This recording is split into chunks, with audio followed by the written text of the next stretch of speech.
Next ರೀ sort ಅನ್ನೋದು ಏನಾಗ್ತದೆ ಏರಿಕೆ ಕ್ರಮ ಮತ್ತು ಇಳಿಕೆ ಕ್ರಮದಲ್ಲಿ ಅಕ್ಷರಗಳಿರ್ಬೋದು ಅಥವಾ ನಂಬರ್ಸ್ ಅನ್ನ ಜೋಡಣೆ ಮಾಡಕ್ರಿ. ನೆಕ್ಸ್ಟ್ ರೀ ಸಬ್ಸ್ಕ್ರಿಪ್ಟ್ ಏನಾದ್ರೆ ಶಾರ್ಟ್ಕಟ್ ಕೀ ರೀ. Subscript control plus equal to superscript ರೀ. ಕಂಟ್ರೋಲ್ ಪ್ಲಸ್ ಶಿಫ್ಟ್ ಪ್ಲಸ್ ಹೌದ್ರಾ ರೀ. Okay, shift plus plus correct. Done. Next MS Word ನಲ್ಲಿನ ಡಿಫಾಲ್ಟ್ ಲೈನ್ ಸ್ಪೇಸಿಂಗ್ ಎಷ್ಟು ಇರ್ತದೆ ರೀ? 1.15. ನೆಕ್ಸ್ಟ್ ಮುಂದಕ್ಕೆ ಹೋಗ್ರೆ ರೀ ಇಲ್ಲಿ ಎರಡನೇ ಆಯ್ಕೆ ಯಾವ್ದು ಬರ್ತಂದ್ರೆ ಇನ್ಸರ್ಟ್ ಅಂತ ಬರ್ತದ್ರಿ. ಆಯ್ಕೆ ಅನ್ನೋದಕ್ಕಿಂತ ಇದಕ್ಕೆ ಟ್ಯಾಬ್ ಅನ್ಬೇಕ್ರಿ. ಈ ಇನ್ಸರ್ಟ್ ಟ್ಯಾಬ್ ಹೆಂಗದಂದ್ರೆ ನೀವೆಲ್ಲರೂ ಜಾಬ್ ಮಾಡ್ತಿದ್ರಿ ಅಂತಂದ್ರು ಇದು ಭಾಳ ಹೆಲ್ಪ್ ಆಗ್ತದ್ರಿ. ಇನ್ನು ಇದ್ರಾಗ ಇನ್ಸರ್ಟ್ ನಾಗ ಇನ್ನೊಂದು ಆಯ್ಕೆ ಅದರಿ, ಯಾವ್ದಾದ್ರು ಸ್ಕೂಲ್ ಕಾಲೇಜ್ನಾಗ ಡೇಟಾ ಎಂಟ್ರಿ ಆಪರೇಟರ್ ಅಂತ ಮಾಡ್ತಿದ್ರಿ ಅಂದ್ರೆ ಇದು ಇನ್ಸರ್ಟ್ ಅವ್ರಿಗೆ ಭಾಳ ಹೆಲ್ಪ್ ಆಗ್ತದ್ರಿ. ನೆಕ್ಸ್ಟ್ ರೀ ಮೊಟ್ಟ ಮೊದಲನೇದು ಯಾವ್ದು ಬರ್ತಂದ್ರೆ ಪೇಜಸ್ ಅಂತ ಬರ್ತದ್ರಿ. ಈ ಪೇಜಸ್ ಅಂತ ಬಂದಾಗ ಎಕ್ಸಾಂಪಲ್ ಇಲ್ಲೊಂದಿಷ್ಟು ಒಂದು ದತ್ತಾಂಶ ಅದ ರೀ. ನಿಮಗೆ ಪ್ರಾಕ್ಟೀಸ್ ಮಾಡ್ಲಾಕ ಏನಾದ್ರು ಮನ್ಯಾಗ ಸಿಸ್ಟಮ್ ಇತ್ತು ಪ್ರಾಕ್ಟೀಸ್ ಮಾಡೋಕೆ ಇಷ್ಟೆಲ್ಲ ಟೆಕ್ಸ್ಟ್ ಟೈಪ್ ಮಾಡೋ ಟೈಮ್ ಹಿಡಿತಂದ್ರೆ ರೀ ಈಕ್ವಲ್ ಟು RAND ಅಂತ ಟೈಪ್ ಮಾಡಿ ವಿತೌಟ್ ಸ್ಪೇಸ್ ಓಪನಿಂಗ್ ಬ್ರಾಕೆಟ್ ಮತ್ತು ಕ್ಲೋಸಿಂಗ್ ಬ್ರಾಕೆಟ್ ಹಾಕಿ ಎಂಟ್ರಿ ಮಾಡ್ರಿ ಸಾಕ್ರಿ. ನಮಗೊಂದು 3 ಪ್ಯಾರಾಗ್ರಾಫ್ ಬರ್ತಾವ್ರಿ. ಇದು ಬೈ ಡಿಫಾಲ್ಟ್ ಆಗಿ ಆ ವರ್ಡ್ ಡಾಕ್ಯುಮೆಂಟ್ ನಾಗ ಸೆಟ್ ಆಗಿರ್ತವ್ರಿ. ಎಂತ ಭಾಳ ಅದಾವ್ರಿ. ನಾವು ಈ ತರ ಕೋಡ್ ಕೊಟ್ಟೇವಂದ್ರೆ ಇನ್ನ ಒಂದಿಷ್ಟು ಟೆಕ್ಸ್ಟ್ ಬರೋದು ಬೇರೆ ಬೇರೆ ಬೇರೆ ಅದಾವ್ರಿ. ಸದ್ಯಕ್ಕೆ ನಾವು ಪ್ರಾಕ್ಟೀಸ್ ಮಾಡ್ಲಕ್ಕ ಒಂದು 3 ಪ್ಯಾರಾಗ್ರಾಫ್ ಸಿಗ್ತಾವ. ಅದಕ್ಕೆ ಏನ್ ಮಾಡ್ಬೇಕಂದ್ರೆ equal to RAND without space opening bracket normal ಇರುವಂತದ್ದು ಕ್ಲೋಸಿಂಗ್ ಬ್ರಾಕೆಟ್ ಇವೆರಡು ಕೊಟ್ಟು ಎಂಟ್ರಿ ಮಾಡ್ತಾರಂದ್ರೆ ನಿಮ್ಗೆ ಒಂದು 3 ಪ್ಯಾರಾಗ್ರಾಫ್ ಬರ್ತಾವ್ರಿ ಪ್ರಾಕ್ಟೀಸ್ ಮಾಡಕ್ಕೆ. ಇದ್ರಾಗ ಏನಿರಂಗಿಲ್ಲ, ಸುಮ್ಮನೆ ಒಂದಿಷ್ಟು ಡೈಲಾಗ್ ತರ ಬರ್ದಿರ್ತಾರೆ. ಓಕೆ, ಸೊ ಈಗ ಇಲ್ಲಿ ಪೇಜ್ ಅದ ರೀ. ಇದು ಒಂದು ನೋಟ್ಸ್ ಅದ ಅಂತ ಇಟ್ಕೊಂಡ್ಬಿಡೋಣ ಅಂತ. ಇಲ್ಲಿ ಮ್ಯಾಲ ಟೈಟಲ್ ಕೊಡ್ತೀನಂತ್ರಿ ಕಂಪ್ಯೂಟರ್ ಅಂತ ಹೇಳಿ. ಓಕೆ, ಸೊ ಅದಾದ್ಮೇಲೆ ಈ ಕಂಪ್ಯೂಟರ್ ನೋಟ್ಸ್ ಅದ ಅಂತ ಇಟ್ಕೊಳ್ಳೋಣ್ರಿ. ಇದಕ್ಕೊಂದು ನನಗೆ ಏನ್ ಬೇಕಾಗಿತ್ತಂದ್ರೆ ಕವರ್ ಪೇಜ್ ಅಂತ ಕರಿತೀವಿ. ರೀ ಇಲ್ಲಿ ಸರ್ ತಗೊಬಿಡೋಣಂತ್ರಿ. ಈಗ ಇದು ಬುಕ್ ಅದ ರೀ, ಹೌದಾ ರೀ. ಈ ಬುಕ್ಕಿಗೆ ನಾನೇನ್ ಮಾಡ್ತೀನಿ ಅಂತಂದ್ರೆ ಈ ಮೇಲ್ ಇರೋದಕ್ಕೆ ಅಂತ ಕರಿತೀವಿ ಇದಕ್ರಿ ಕವರ್ ಪೇಜ್ ಅಂತ ಹೇಳ್ತೀವಿ. ಹೌದಾ, ನಾವು ಈ ಕವರ್ ಪೇಜ್ ನೋಡಿದ ತಕ್ಷಣ ಗೊತ್ತಬಹುದು ಯಾವ ಸಬ್ಜೆಕ್ಟ್ ಅದ ಇದ್ರಾಗ ಅಂತ ಹೇಳಿದ್ರಿ. ಇದೇ ತರ ನಾನು ಕವರ್ ಪೇಜ್ ಮಾಡ್ಬೇಕಾಗಿತ್ತು ಅಂದ್ರೆ ಇಲ್ಲಿ ಬಳಕೆ ಮಾಡುವಂತ ಆಯ್ಕೆನ ಯಾವ್ದಾಗಿರ್ತವ್ರಿ? ಇಲ್ಲ ಅದ ನೋಡ್ರಿ, ಕವರ್ ಪೇಜ್ ಅಂತಾನೆ ಹೆಸರು ರೀ. ಮುಂಚೆ ಕವರ್ ಪೇಜ್ ಅಂತ ಇರ್ಲಿಲ್ರಿ. ಇಲ್ಲಿ ಕ್ಲಿಕ್ ಮಾಡಿದಾಗ ನಮಗ್ ಒಂದಿಷ್ಟು ಆಯ್ಕೆಗಳು ಕೊಡ್ತದ್ರಿ. ನೋಡ್ರಿ ನಿಮ್ದ್ರ ಯಾವ ವಿಧ ತಗೋತೀರಿ, ಹೌದ್ರಾ ರೀ. ಒಂದ್ ಯಾವ್ದಾದ್ರು ವಿಧದ ಕವರ್ ಪೇಜ್ ಅನ್ನ ಎಕ್ಸಾಂಪಲ್ ನನಗೆ ಇದು ಬೇಕಾದ್ರೆ ಇಟ್ಕೊಳ್ಳೋಣ. ಇಲ್ಲಿ ಏನ್ ಕೊಡ್ತೀವಿ ಅಂದ್ರೆ ಕಂಪ್ನಿ ಅಡ್ರೆಸ್ ಅಥವಾ ನೇಮ್ ಅಂತ ಕೇಳ್ತಾನ್ರಿ. ಸೊ ನಾವೇನ್ ಕೊಡೋಣ ಅಂದ್ರೆ ರಾಜ್ ಕೋಚಿಂಗ್ ಅಂತ ಕೊಡೋಣ ಅಂತ್ರಿ. ರಾಜ್ ಕೋಚಿಂಗ್ ಸೆಂಟರ್ ಅಂತ ಕೊಟ್ಬಿಡೋಣ ಅಂತ. ಸಾರಿ, ಸ್ಪೆಲ್ಲಿಂಗ್ ರಾಂಗ್ ಇದ್ರಿ ಇಲ್ರಿ. Next type the document title ರೀ. ಕಂಪ್ಯೂಟರ್ ಅಂತ ಕೊಡೋಣದ್ರಿ. ಕಂಪ್ಯೂಟರ್ ಸಬ್ಜೆಕ್ಟ್ ಅಂದ್ರೆ ಕಂಪ್ಯೂಟರ್ ಅಂತ ಕೊಡೋಣದ್ರಿ. Type the document sub title. ಈಗ ಯಾವಾಗ ಅಂತಂದ್ರೆ ಫಾರ್ ಎಕ್ಸಾಂಪಲ್ KPSC ಸಿಲಿಂಡರ್ ಅಂತ ಕೊಡೋಣದ್ರಿ ಕಂಪ್ಲೀಟ್ ರೀ. ಇದು ಆಥರ್ ಹೆಸರು ಇರ್ತಾರಿ, ಹೌದ್ರಾ ರೀ. ನೆಕ್ಸ್ಟ್ ಯಾವ ವರ್ಷದ ಅದ ರೀ? 2023 ರೀ. ಓಕೆ, ಇಲ್ಲ ಆದ್ಮೇಲೆ ಟೈಪ್ ದ ಕಂಪ್ನಿ ಅಡ್ರೆಸ್ ರೀ. ಕಲಬುರಗಿ ಕರ್ನಾಟಕ ಅಂತ ಮಾಡ್ಬೇಡಂತ್ರಿ, ಕರ್ನಾಟಕ. ಓಕೆ, ಸೊ ಇದನ್ನ ಕೊಟ್ಟಾದ್ಮೇಲೆ ಸರ್ ಮತ್ತ ನಾವಿಲ್ಲಿ ಇಷ್ಟು ತನ ಬರ್ದಿದೆ ಎಲ್ಲಿ ಹೋಗ್ಯದ್ರಿ ಅಂದ್ರೆ ಅದು ಎರಡನೇ ಪೇಜಿಗೆ ತಾನಾಗ್ತಾನೆ ಶಿಫ್ಟ್ ಆಗಿರ್ತದ್ರಿ. ಸೊ ಹೆಂಗ್ ಆಗಿರ್ತಂದ್ರೆ ನೀವು ಯಾವ್ದಾದ್ರು ಒಂದಿರುವಂತ ಡಾಕ್ಯುಮೆಂಟ್ ನೀವ್ ಏನಾದ್ರು ಕವರ್ ಪೇಜ್ ಹಾಕಿದ್ರಿ ಅಂದ್ರೆ ತಾನ್ ಏನಾಗ್ತಂದ್ರೆ ಮೊದಲನೆಯ ಪೇಜ್ ಏನಾಗ್ತದ್ರಿ ಕವರ್ ಪೇಜ್ ಆಗಿ ಬರ್ತದ್ರಿ. ಎರಡನೇ ಪೇಜ್ ನಿಂದ ಏನಾಗ್ತದ ನಮ್ ನೋಟ್ಸ್ ಅನ್ನ ಸ್ಟಾರ್ಟ್ ಆಗ್ತದ್ರಿ. ಕ್ಲಿಯರ್ ಅದರ ರೀ? ಕವರ್ ಪೇಜ್ ಯಾವಾಗ ಬರ್ತಂದ್ರೆ ಯಾವುದೇ ಅಲ್ಲಿ ಮುಖ್ಯ ಪುಟ ಅಥವಾ ಪ್ರಮುಖ ಪುಟ ಅಥವಾ ಮೊದಲನೆಯ ಪುಟಕ್ಕೆ ಬಂದು ಏನಾಗ್ತದ್ರಿ ಇದೇ ಕವರ್ ಪೇಜ್ ಅನ್ನ ಇನ್ಸರ್ಟ್ ಆಗ್ತದ್ರಿ. ಇದ್ರದ್ದು ಇಷ್ಟೇ ರೀ ಕೆಲಸ, ಇದ್ರದ್ದು ಬೇರೆ ಏನಿಲ್ರಿ. ಇನ್ನ ನೆಕ್ಸ್ಟ್ ಮುಂದೆ ಹೋದ್ರೆ ರೀ ಒಂದು ಬ್ಲಾಂಕ್ ಪೇಜ್ ಅಂತ ಅದ ರೀ. ನೆಕ್ಸ್ಟ್ ಬರೋದು ಯಾವಂದ್ರೆ ರೀ ಇದೇ ಬ್ಲಾಂಕ್ ಪೇಜ್ ಅಂತ ಕರಿತೀವಿ. ಸೊ ಸ್ವಲ್ಪ ನೆನ್ಪಿಟ್ಕೋಬೇಕು ಈ ಆಯ್ಕೆ ರೀ. ಯಾಕಂದ್ರೆ MS Excelಗೂ ಮತ್ತು ಈ ಬ್ಲಾಂಕ್ ಪೇಜ್ಗೂ ಸ್ವಲ್ಪ ಲಿಂಕ್ ಅದ ರೀ. MS Excel ಏನಿಲ್ಲ ಅಂದ್ರೆ ಒಂದು 4 ರಿಂದ 5 ಸಲ ಒಂದು ಕ್ವಶನ್ ಬಂದದ್ರಿ. ಅದು ಎಕ್ಸೆಲ್ ಹೇಳ್ತೇನೆ ನಿಮ್ ಪ್ರಾಕ್ಟಿಕಲ್ ರೀ. ಏನಂತಂದ್ರೆ ಕಾಲಮ್ ಡಿ ಮತ್ತು ಕಾಲಮ್ ಇಗಳ ಮಧ್ಯೆ ಹೊಸ ಕಾಲಮ್ ಅನ್ನು ಸೇರಿಸಲು ಯಾವ ಕಾಲಮ್ ಆಯ್ಕೆ ಮಾಡ್ತೀರಾ ಅಂತ ಕೇಳೇನ್ರಿ. ಅದ್ರಾಗ ನೆನಪಿರ್ತವ್ರೆ ಅಲ್ಲೆಲ್ಲ ಕಾಲಮ್ಸ್ ಬರ್ತಿರ್ತಾವ. ಕಾಲಮ್ ಮತ್ತು ರೋ ಮೇಲೆ ಕೆಲಸ ಮಾಡ್ತಿರ್ತೀವಿ. ಇಲ್ಲಿ ABCD ಅಂತ ಕಾಲಮ್ ಬರ್ತಿರ್ತಾವ್ರಿ. ಅವ್ನ ಏನ್ ಕೇಳ ಮತ್ತ ಅದೇ ಕೇಳಂದ್ರೆ ರೀ ಎಕ್ಸ್ಟ್ರಾ ಏನಿಲ್ಲ, ಅದೇ DE ರೀ. 3 ಸಲ 4 ಸಲ ನೋಡಿ ನಾ ಕ್ವಶನ್ ಅವ್ರಾಗ ಅದೇ ಇರ್ತಾನ. ಬೇರೆ ಎಕ್ಸ್ಟ್ರಾ ಅಟ್ಲೀಸ್ಟ್ ಮುಂದಕ್ಕೆ ಹೋಗ್ಬೇಕಿಲ್ರಿ, HJ ಯಾಕಂದ್ರೆ ಹೋಗ್ಬೇಕು ಅದೇ ರೀ. ಅಂದ್ರೆ ಕಾಪಿ ಪೇಸ್ಟ್ ಆಗಿರೋಂತ ಅರ್ಥ ರೀ ಕ್ವಶನ್. ಅದೇ ರಿಪೀಟೆಡ್ ರೀ. ಕಾಲಮ್ ಡಿ ಮತ್ತು ಕಾಲಮ್ ಇ ಗಳ ಮಧ್ಯೆ ಹೊಸ ಕಾಲಮ್ ಅನ್ನ ಸೇರಿಸಲು ಯಾವ ಕಾಲಮ್ ಅನ್ನ ಆಯ್ಕೆ ಮಾಡ್ತೀರಾ? ಡಿ ಕಾಲಮ್ ಆಯ್ಕೆ ಮಾಡ್ತೀರಾ ಅಥವಾ ಇ ಕಾಲಮ್ ಆಯ್ಕೆ ಮಾಡ್ತೀರಾ ಅಂತ ಪ್ರಶ್ನೆ ಕೇಳನ್ರಿ. ಸುಮ್ ಗೆಸ್ ಮಾಡ್ಬೋದ್ರಿ ಯಾರಾದ್ರೂ ಹಿಂದೆ ಪೇಪರ್ ಬರ್ತಿದ್ರಿ ಅಥವಾ ಹಿಂದೆ ಕ್ಲಾಸ್ ನ ಕುಂತಿದ್ರಿ ಅಂದ್ರೆ ಡಿ ನ ಇ ನ ಇರೋದು ಎರಡೇ ಆಯ್ಕೆ ಡಿ ಇ ರೀ. ಓಕೆ ನೆಕ್ಸ್ಟ್ ಈಗ ಅದರಂಗೆ ಇಲ್ಲೊಂದು ಸ್ವಲ್ಪ ನೋಡೋಣ. ಈಗ ನೆಕ್ಸ್ಟ್ ಬ್ಲಾಂಕ್ ಪೇಜ್ ನಿಮ್ಮ ಆನ್ಸರ್ ನೀವೇ ಹೇಳ್ತೀರಿ. ಈಗ ಬ್ಲಾಂಕ್ ಪೇಜ್ ಇಲ್ಲ ಅದ ರೀ, ಈಗ ಇನ್ಸರ್ಟ್ ಮಾಡ್ಬೇಕು. ಈಗ ಬ್ಲಾಂಕ್ ಪೇಜ್ ಇನ್ಸರ್ಟ್ ಮಾಡೋಕಾಗಿತ್ತು ಅಂದ್ರೆ ನಾನು ಏನ್ ಮಾಡ್ತೀನಿ ಅಂತಂದ್ರೆ ರೀ ಸ್ವಲ್ಪ ನೋಡ್ರಿ. ಈಗ ಕಂಪ್ಯೂಟರ್ ಅಂತ ಮೊದಲನೇ ಲೈನ್ ಟೈಪ್ ಮಾಡಿದ್ರಿ, ಎರಡನೇ ಲೈನ್ ಆಗಿ ಏನ್ ಇಡ್ತೀನಿ ಅಂದ್ರೆ ಕರ್ಸರ್ ಇಡ್ತೀನಿ ರೀ. ಹೌದಾ ರೀ? ಆನ್ ದ ಇನ್ಸರ್ಟ್ ಟ್ಯಾಬ್ ಅನ್ನೋದ್ರ ಪಕ್ಕದಾಗ ಏನ್ ಇಟ್ಟ ಅಂದ್ರೆ ಕರ್ಸರ್ ಇಟ್ಟಿನ್ರಿ. ಇಟ್ಟು ಈಗ ನಾನು ಬ್ಲಾಂಕ್ ಪೇಜ್ ಅನ್ನೋದ ಆಯ್ಕೆಯನ್ನ ಕ್ಲಿಕ್ ಮಾಡ್ತೀನಿ ರೀ. ಈಗ ನೋಡ್ರಿ ಬ್ಲಾಂಕ್ ಪೇಜ್ ಒಂದು ಇನ್ಸರ್ಟ್ ಆಗ್ಯದ್ರಿ, ತೊಂದ್ರೆ ಇಲ್ಲ. ಅದಾದ್ಮೇಲೆ ಎಲ್ಲಿ ಬಂದ್ರಿ? ಆನ್ ದ ಇನ್ಸರ್ಟ್ ಅಂತ ಬಂದ್ರಿ. ಆದ್ರೆ ಇದು ಟೈಟಲ್ ಕಂಪ್ಯೂಟರ್ ಅಂತ ಬರ್ದಿದ್ದೆ ನಾನು. ಆ ಕಂಪ್ಯೂಟರ್ ಎಲ್ಲದ ರೀ? ಆ ಕಂಪ್ಯೂಟರ್ ಎಲ್ಲ ಉಳ್ಕೊಂಡದ್ರಿ ಫಸ್ಟ್ ಪೇಜ್ ನಾಗೆ ಉಳ್ಕೊಂಡಿರ್ತದ್ರಿ. ಅದು ಇಲ್ಲ ನೋಡ್ರಿ ಅದನ್ನ. ಸೊ ಅರ್ಥ ಆಯ್ತ್ರಿ ರೀ? ಅಂದ್ರೆ ಹೊಸ ಪೇಜ್ ಅನ್ನ ಇನ್ಸರ್ಟ್ ಮಾಡಬೇಕಾಗಿತ್ತು ಅಂದ್ರೆ ನಿಮ್ ಕರ್ಸರ್ ಎಲ್ಲಿ ಇರ್ತದೋ ಆ ಕರ್ಸರ್ ಕೆಳಗೆ ಹೋಗ್ಬಿಡ್ತಾರೆ. ಅಂದ್ರೆ ಆ ಕರ್ಸರ್ ಮೇಲೇನೆ ಆ ಒಂದು ಪೇಜ್ ಅನ್ನ ಇನ್ಸರ್ಟ್ ಆಗ್ಯದ ಅಂತ ಅರ್ಥ ರೀ. ಗೊತ್ತಾಗಿಲ್ಲಲ್ಲ ಇನ್ನ ರೀ? ಗೊತ್ತಾಗಿದ್ರಿ ರೀ? ನಮ್ ಕರ್ಸರ್ ಎಲ್ಲಿ ಇರ್ತದ ಆ ಕರ್ಸರ್ನ ಮುಂದೆನೆ ಅದೇನಾಗಿರ್ತದೆ ಇನ್ಸರ್ಟ್ ಆಗಿರ್ತಾರೆ. ಸೊ ಕರ್ಸರ್ ನ ಮುಂದೆ ಇನ್ಸರ್ಟ್ ಆಗ್ಯದ ಅಂದ್ರೆ ಉಳಿದಿರೋ ದತ್ತಾಂಶಗಳೆಲ್ಲ ನೀಡಿ ಹೋಯ್ತಿದ್ರಿ ಹೊಸ ಪೇಜ್ ಹೋಗಿರ್ತ ಅಂತ ಇರ್ತಾರೆ. ಸೊ ಮತ್ತೆ ಕಂಪ್ಯೂಟರ್ ಇಲ್ಲೇ ಯಾಕೆ ಉಳಿದ್ರಿ ಸರ್ ಅಂದ್ರೆ ಕಂಪ್ಯೂಟರ್ ಆದ್ಮೇಲೆ ಕರ್ಸರ್ ಇಟ್ಟಿದ್ರಿ. ಸರ್ ಇನ್ನೊಂದ್ಸಲ ನೋಡೋದ್ರಿ, ಕನ್ಫ್ಯೂಷನ್ ಆಗಿದ್ರಿ, ತೊಂದ್ರೆ ಇಲ್ಲ. ಈಗ ನಾನು ಕರ್ಸರ್ ಎಲ್ಲಿ ಇಡ್ತೀನಿ? ಕಂಪ್ಯೂಟರ್ ಪಕ್ಕದಾಗಿರ್ತೇನ್ರಿ, ಮೇಲೆ ಇರ್ತೀನಿ. ಇನ್ಸರ್ಟ್ ಅಂತೀನ್ರಿ, ಕಂಪ್ಯೂಟರ್ ತೆಳ ಬಂದ್ರೆ ಹೊಸ ಪೇಜ್ ರೀ, ನೋ ಪ್ರಾಬ್ಲಮ್. ಇಲ್ಲಿ ನೋಡ್ರಿ ಒಂದು ಇದನ್ನ ಇನ್ನ ಕನ್ಫ್ಯೂಷನ್ ಆಗ್ತಾ ಸ್ವಲ್ಪ ಜೂಮ್ ಮಾಡೋಣ, zoom in sorry zoom out ರೀ. ಸೊ ಈಗ ಒಂದು ನಮ್ ಬ್ಯಾಗ್ ಇದು ಬಂದಿತ್ತು, ನಮ್ದು ಕವರ್ ಪೇಜ್ ಇತ್ರಿ. ಅದಾದ್ಮೇಲೆ ನೋಡ್ರಿ ಇಲ್ಲಿ ಏನಾದ್ರು ಟೆಕ್ಸ್ಟ್ ಅದರ ಇಲ್ರಿ, ಹೊಸ ಪೇಜ್ ಇನ್ಸರ್ಟ್ ಆಗಿ ಎಲ್ಲಿ ಆಗ್ಯದ್ರಿ?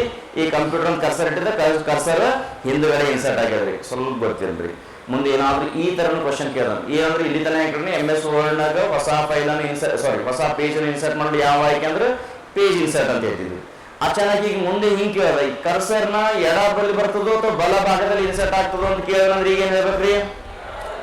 MS ವರ್ಡ್ ನ ಎಡ ಭಾಗದಲ್ಲಿ ಅಥವಾ ಆ ಕರ್ಸರ್ಕ್ಕಿಂತಲೂ ಮುಂಚೆ ಏನಾಗ್ತಂದ್ರೆ ಹೊಸ ಪೇಜ್ ಅನ್ನ ಇನ್ಸರ್ಟ್ ಆಗ್ತದ್ರಿ. ಯಾರಿಗ್ ಗೊತ್ತ್ರಿ ಹೆಂಗ್ ಬರೋದು ಕ್ವಶನ್ಸ್ಗಳು? ಹೌದ್ರಾ ರೀ? ನಾವು ಎಲ್ಲದಕ್ಕೂ ರೆಡಿ ಇರ್ಬೇಕ್ರಿ. ಹೊಸ ಪೇಜ್ ಇನ್ಸರ್ಟ್ ಮಾಡಕಂತೂ ಕಣ್ಮುಚ್ಚಿ ಹೇಳ್ತೀವಿ. ಯಾವ್ದ್ರಿ ಸರ್? ಇನ್ಸರ್ಟ್ ಪೇಜ್ ರೀ. ಅದ್ರಲ್ಲಿ ಎಲ್ಲಿ ಬರ್ತದ್ರಿ? ಕರ್ಸರ್ ಅಲ್ಲಿ ಇಟ್ಟಿರ್ತೀರ, ಕರ್ಸರ್ಗಿಂತ ಮುಂಚೆ ಬರ್ತದ್ರಿ. ಇಷ್ಟ ರೀ ಹೊಸ ಹಾಕಲಿಕ್ಕೆ. ಕ್ಲಿಯರ್ ಅದರ? ಕ್ಲಿಯರ್ ಅದರ? ಓಕೆ ನೆಕ್ಸ್ಟ್ ಇನ್ನ ಪೇಜ್ ಬ್ರೇಕ್ ಅಂತ ಬರ್ತದ್ರಿ. ಈ ಪೇಜ್ ಬ್ರೇಕ್ ಎನ್ನುವುದು ಏನಾಗ್ತದಂದ್ರೆ ರೀ, ಎಕ್ಸಾಂಪಲ್ ಇಲ್ಲಿ ತಾನ ಟೆಕ್ಸ್ಟ್ ಬಂದ ನೋಡ್ರಿ ಸರ್, ಇಲ್ಲಿ ತರ ಬೇಕ್ರಿ ನನಗ ಡೈರೆಕ್ಟ್ಲಿ ಅಂತ ಪದ ಅದ ರೀ. ಈ ಪದ ತಕ್ಕ ಎಲ್ಲ ಒಂದನೇ ಪೇಜ್ ನಾಗ ಇರ್ಬೇಕು ಸರ್. ಇಲ್ಲಿ ಉಳಿದೆಲ್ಲ to change the overall ಅಂತ ಏನಾಗಬೇಕಂದ್ರೆ ಎರಡನೇ ಪೇಜ್ ಹೋಗ್ಬೇಕ್ರಿ. ಹಾಗಾದ್ರೆ ಪೇಜ್ ಏನ್ ಮಾಡ್ಬೇಕ್ರಿ? ಪೇಜ್ ಅನ್ನ ನನಗೆ ಹೊಡಿಬೇಕ್ರಿ, ಬ್ರೇಕ್ ಮಾಡ್ಬೇಕ್ರಿ. ಬ್ರೇಕ್ ಮಾಡ್ಬೇಕಾಗಿತ್ತು ಆಯ್ಕೆ ಯಾವಾಗಂದ್ರೆ ರೀ ಪೇಜ್ ಬ್ರೇಕ್ ಎನ್ನುವ ಆಯ್ಕೆ ರೀ. ಪೇಜ್ ಬ್ರೇಕ್ ಎನ್ನುವ ಆಯ್ಕೆ ಅದಕ್ಕೆ ಯೂಸ್ ಮಾಡ್ತೀವಿ ಅಂದ್ರೆ ಒಂದು ಪೇಜ್ ಅನ್ನ ಇಬ್ಬಾಗ ಮಾಡಲು. ನೋಡ್ರಿ ಈಗ to change the overall ಅಂತ ಎಲ್ಲಿ ಬಂತ್ರಿ? ಕೆಳಗಡೆ ಬಂತ್ರಿ. ಹಾಗಿದ್ದರೆ ಈ ಹಿಂದಿಯಲ್ಲಿ ಕರ್ಸರ್ ರೀ ಡೈರೆಕ್ಟ್ಲಿ ಅಂತ ಇತ್ತು ನೋಡ್ರಿ, ಅದೇ ತಾನೆ ಬಂದ್ರೆ ರೀ. ಸೊ ಡೈರೆಕ್ಟ್ಲಿ ಅನ್ನೋದ್ ನಂತರ ಇದ್ದಂತ ಎಲ್ಲಾ ದತ್ತಾಂಶ ಏನ್ ಮಾಡ್ಯಾರಂದ್ರೆ ತೆಳಗೆ ತಗೊಂಡ್ ಬಂದದ ಅಂತ ಆಗ್ತಾರೆ. ಇದು ಯಾವ್ದು ಆಯ್ಕೆ ರೀ? ಪೇಜ್ ಬ್ರೇಕ್ ರೀ. ಇನ್ನ ಪೇಜ್ ಬ್ರೇಕ್ ಇವಾಗ ಶಾರ್ಟ್ಕಟ್ ಕೀ ಕೊಟ್ಟನ್ರಿ. ಕಂಟ್ರೋಲ್ ಪ್ಲಸ್ ಎಂಟರ್ ಕೀ ಎನ್ನುವುದು ಏನಾಗ್ತದಂದ್ರೆ ಪೇಜ್ ಅನ್ನ ಬ್ರೇಕ್ ಮಾಡಲು ಬಳಸುವ ಶಾರ್ಟ್ಕಟ್ ಕೀ ರೀ. ಆಮೇಲೆ ಸರ್ ಈಗ ಇದನ್ನ ಓಕೆ ಇಲ್ಲಿ ಟೆಕ್ಸ್ಟ್ ಇತ್ತು, ನೀವು ಬ್ರೇಕ್ ಮಾಡಿದ್ರಿ. ಅಚಾನಕ್ ನಂಗೆ ಇದು ಎಂಟಿ ಪೇಜ್ ನಾಗ ಬ್ರೇಕ್ ಮಾಡ್ಬೇಕಾಗ್ಯದ್ರಿ. ಹೌದಾ ರೀ? ಈಗ ಇಲ್ಲಿದ್ದೀವ್ರಿ. ಸೊ ಇಲ್ಲಿ ಬ್ರೇಕ್ ಮಾಡ್ಬೇಕಾಗ್ಯದ್ರಿ. ಈಗಂತೂ ಗೊತ್ತಾಗ್ಯದಲ್ಲ ನಿಮ್ಗೆ? 1 ಸೆಕೆಂಡ್ ರೀ. ಈಗ ಎಷ್ಟು ಪೇಜ್ ಅದಾವ ಗೊತ್ತಾಗ್ಯದ್ರಿ ರೀ? ಎಷ್ಟು ಅದಾವ್ರಿ?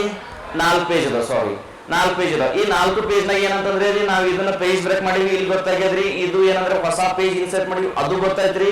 ಜೊತೆಗೆ ಕವರ್ ಪೇಜ್ ರೀ. ಈಗ ಇದು ಎಂಟಿ ಪೇಜ್ ನ ಸರ್ ಅಲ್ಲಿ ನೀವು ಕರ್ಸರ್ ಇಟ್ಟಿದ್ರಿ ಮೇ ಬಿ ಓಕೆ. ಈಗ ಎಂಟಿ ಪೇಜ್ ನಾಗ ಏನ್ ಮಾಡ್ತದ ನೋಡೋಣ. ಪೇಜ್ ಎಷ್ಟು ಅದಾವ್ರಿ ಸದ್ಯಕ್ಕೆ? 4 ಅದಾವ್ರಿ ಸರ್. ಎಷ್ಟು ಎಂಟಿ ಪೇಜ್ ಅದಾವ್ರಿ? ಒಂದೇ ಎಂಟಿ ಪೇಜ್ ಅದಾವ್ರಿ. ಈಗ ಇಲ್ಲೂ ಸಹ ಪೇಜ್ ಬೇಕಂತ ಕ್ಲಿಕ್ ಮಾಡ್ತೀನಿ ರೀ. ಇಲ್ಲಿ ಏನಾರ ಆಪರೇಟ್ ಆಗ್ತಿರಿ ನೋಡೋಣ ಅಂತ್ರಿ. ಹಾಗಾದ್ರೆ ರೀ ಸೊ ಅರ್ಥ ಏನಂದ್ರೆ ನಮ್ಗೆ ಗೊತ್ತಿರಬೇಕು, ಕರ್ಸರ್ ಎಲ್ಲಿ ಇಟ್ಟಿರ್ತೀವಿ ನೋಡ್ರಿ ಅಲ್ಲಿ ಒಂದು ಕೆಳಗಡೆ ಅದು ಹೊಸ ಪೇಜ್ ಅನ್ನ ಇನ್ಸರ್ಟ್ ಮಾಡ್ತಾ ಅಂತ ಅರ್ಥ ರೀ. ಸರ್ ನೀವು ಅದನ್ನ ಇನ್ಸರ್ಟ್ ಅನ್ನೋ ಆಯ್ಕೆ ಮಾಡಿದ್ರಿ, ಪೇಜ್ ಇನ್ಸರ್ಟ್ ಬ್ರೇಕ್ ಅಂತ ಕ್ಲಿಕ್ ಮಾಡಿದ್ರಿ, ಓಕೆ ರೀ. ಶಾರ್ಟ್ಕಟ್ ಕೀ ನೋಡೋಣ, ಎಂಟಿ ಪೇಜ್ ನ ಶಾರ್ಟ್ಕಟ್ ಕೀ ಯೂಸ್ ಮಾಡಿ ನೋಡೋಣ ಆಗ್ತದೇನೋ. ಕಂಟ್ರೋಲ್ ಪ್ಲಸ್ ಎಂಟರ್ ರೀ. ಆಯ್ತ್ರಿ ರೀ, ಹೊಸ ಬಂತ್ರಿ ಇನ್ನೊಂದು ಪೇಜ್ ರೀ. ಸೊ ಕಂಟ್ರೋಲ್ ಎಂಟರ್ ಎನ್ನುವುದು ಏನಂತಂದ್ರೆ ಪೇಜ್ ಬ್ರೇಕ್ ಮಾಡಲು ಬಳಸುವಂತಹ ಶಾರ್ಟ್ಕಟ್ ಕೀ ರೀ. ಅದು ಕೇವಲ MS ವರ್ಡ್ ಅಷ್ಟೇ ಸಂಬಂಧಪಟ್ಟದ್ರಿ. ಕ್ಲಿಯರ್ ಆಗ್ತದ್ರಿ ರೀ, ತಿಳಿದ್ರಿ? ಸೊ ಇದ್ರಾಗ 3 ಆಯ್ಕೆ ಗೊತ್ತಾದ್ರಿ. ಯಾವ್ದಂದ್ರೆ ಪೇಜಸ್ ನಲ್ಲಿ ಬರುವಂತಹ ಕವರ್ ಪೇಜ್, ಯಾವುದಾದ್ರೂ ಒಂದು ಡಾಕ್ಯುಮೆಂಟ್ಗೆ ಕವರ್ ಪೇಜ್ ಅನ್ನು ಸೇರಿಸಲು, ಇನ್ನ ಬ್ಲಾಂಕ್ ಪೇಜ್, ಪ್ರಸ್ತುತ ವರ್ಡ್ ಡಾಕ್ಯುಮೆಂಟ್ ನಲ್ಲಿ ಒಂದು ಬ್ಲಾಂಕ್ ಪೇಜ್ ಅಥವಾ ಖಾಲಿ ಹಾಳೆಯನ್ನ ಸೇರಿಸಲು.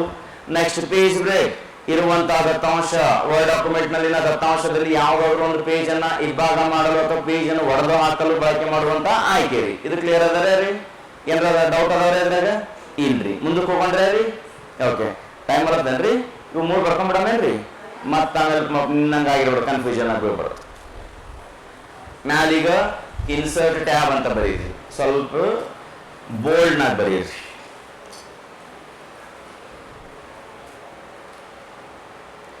ಇನ್ಸರ್ಟ್. ಈ ಒಂದು ಟೆಕ್ಸ್ಟ್ ನ ಗಾತ್ರ ನಾನು ಹಿಗ್ಗಿಸಕತ್ತೀನ್ರಿ, ಇನ್ಕ್ರೀಸ್ ದ ಟೆಕ್ಸ್ಟ್ ಸೈಜ್ ರೀ. ಯಾವ ಒಂದು ಶಾರ್ಟ್ಕಟ್ ಕೀ ಬಳಕೆ ಮಾಡ್ರಿ? ಕಂಟ್ರೋಲ್ ಪ್ಲಸ್ ಗ್ರೇಟರ್ ದೆನ್ ರೀ, ಅಕಾರ್ಡಿಂಗ್ ಟು ದ ಸಿಲೆಬಸ್. ಹೌದಾ ರೀ? According to practical real time ನಾಗ ರೀ control plus close flower bracket. ಯಾಕಂದ್ರೆ ಬ್ರಾಕೆಟ್ ಅನ್ನೋದು 3ಕ್ಕೂ ಬ್ರಾಕೆಟ್ ಅಂತ ಕರಿತಾರ್ರಿ. ಈಗ 0 ಮತ್ತು 9 ಮೇಲೆ ಬರೋಕೆ ಏನಂತ ಕರಿತೀವ್ರಿ? ಅರ್ಧ ಚಂದ್ರ ಬರ್ತಾವ್ರಿ, ಅವಕ್ಕ ನಾರ್ಮಲ್ ಬ್ರಾಕೆಟ್ ಅಂತಾರ್ರಿ. ಈಗ ಅದು ಫ್ಲವರ್ ಬ್ರಾಕೆಟ್ ಏನಂತ ಕರಿತೀವ್ರಿ? ಪುಷ್ಪವರ್ಣ ಅಂತ ಕರಿತೀರಿ ಅಥವಾ ಫ್ಲವರ್ ಬ್ರಾಕೆಟ್ ಅಂತ ಹೇಳ್ತೀರಿ. ಅದಕ್ಕೆ ಇನ್ನೊಂದ್ರಿ ಕರ್ಲಿ ಬ್ರಾಕೆಟ್ ಅಂತಾರ್ರಿ.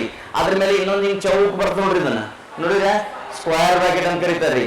ಈಗ ಇದು greater than sign lesser than sign ಅದಲ್ರಿ, ಅದಕ್ಕೂ ಬ್ರಾಕೆಟ್ ಅಂದ್ರೆ ಆಂಗಲ್ ಬ್ರಾಕೆಟ್ ಅಂತ ಕರಿತಾರ್ರಿ. ಹೌದಾ ರೀ? ನಾವು ಕಲಿಬೇಕಂದ್ರೆ ಬಹಳ ಅದ್ರ ಏನಾದ್ರ. ಹೌದಾ? ಇನ್ಸರ್ಟ್ ಬರ್ದ್ರೆ ಮ್ಯಾಲ ಟೈಟಲ್ ನಾಗ್ರಿ, ಅದ್ರಾಗ ಮೊದಲನೇ ಆಯ್ಕೆ ಯಾವದ್ರಿ? ಈಗ ಇದ್ರ ಸೈಜ್ ಅನ್ನ ಸ್ವಲ್ಪ ಕಡಿಮೆ ಮಾಡತ್ತೀನ್ರಿ. ಯಾವ ಶಾರ್ಟ್ಕಟ್ ಕೀ ಬಳಸಿನ್ರಿ? ಕವರ್ ಪೇಜ್ ಅಂತ ತಗೊಳಂಬ್ರ ರೀ. ಓಕೆ, ಇದ್ರ ಮುಂದೆ ಬರ್ಕೊಂಡ್ಬಿಡ್ರಿ ಕವರ್ ಪೇಜ್. ಪ್ರಸ್ತುತ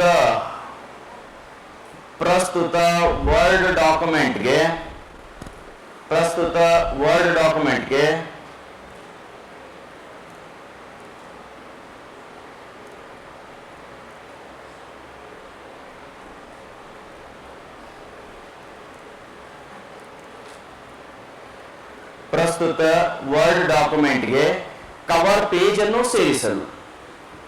to insert a cover page for current Word document. ಪ್ರಸ್ತುತ ವರ್ಡ್ ಡಾಕ್ಯುಮೆಂಟ್ಗೆ ಕವರ್ ಪೇಜ್ ಅನ್ನು ಸೇರಿಸಲು. ಆಯ್ತಾ ರೀ? ಪ್ರಸ್ತುತ ವರ್ಡ್ ಡಾಕ್ಯುಮೆಂಟ್ಗೆ ಕವರ್ ಪೇಜ್ ಅನ್ನು ಸೇರಿಸಲು ಯಾವ ಆಯ್ಕೆ ರೀ? ಕವರ್ ಪೇಜ್ ರೀ. ಇನ್ನು ಎರಡನೇ ಆಯ್ಕೆ ರೀ ಯಾವದ್ರಿ? Blank page. ಇದು ಬರ್ದ್ರಲ್ರಿ ಮತ್ತೆ. ಪ್ರಸ್ತುತ ವರ್ಡ್ ಡಾಕ್ಯುಮೆಂಟ್ಗೆ ಕವರ್ ಪೇಜ್ ಅನ್ನು ಸೇರಿಸಲು ಬಳಸುವ ಆಯ್ಕೆ ರೀ ಕವರ್ ಪೇಜ್ ರೀ. ಇನ್ನು ಎರಡನೇದ್ರಿ ಬ್ಲಾಂಕ್ ಪೇಜ್ ರೀ. Okay, next blank page. ಇದು ಎದಕ್ಕೆ ಯೂಸ್ ಮಾಡ್ತೀರಿ? ಪ್ರಸ್ತುತ ವರ್ಡ್ ಡಾಕ್ಯುಮೆಂಟ್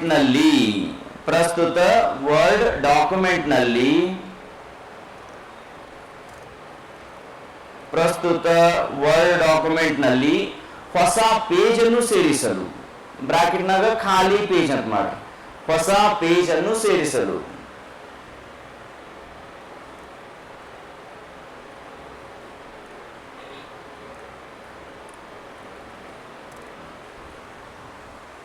ಪ್ರಸ್ತುತ ವರ್ಡ್ ಡಾಕ್ಯುಮೆಂಟ್ ನಲ್ಲಿ ಒಂದು ಹೊಸ ಪೇಜ್ ಅನ್ನು ಸೇರಿಸಲು.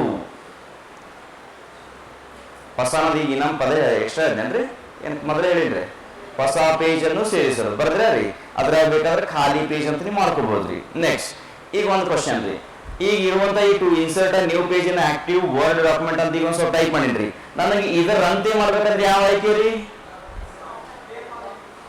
Clear format. ನನಗೆ ಇದರಂಗ ಇವು ಆಗ್ಬೇಕ್ರಿ, ಫಾರ್ಮ್ಯಾಟ್ ಪೇಂಟರ್ ರೀ. ಹೌದಲ್ರಿ? ಹಂಗೆ ಪ್ರಾಕ್ಟಿಕಲ್ ಮಾಡ್ತಾನೆ ಇರೋಣಂತ ಚಲೋ ಆಗ್ತದೆ. ನೆಕ್ಸ್ಟ್ ರೀ ಮುಂದಿನ ಆಯ್ಕೆ ರೀ ಯಾವದ್ರಿ? Page break.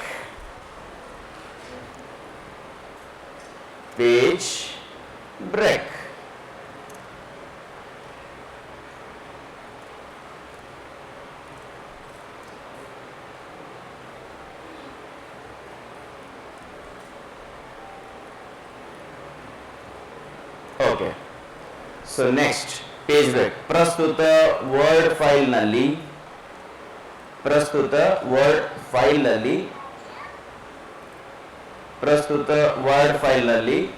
ಯಾವುದಾದರೂ ಒಂದು ಪೇಜ್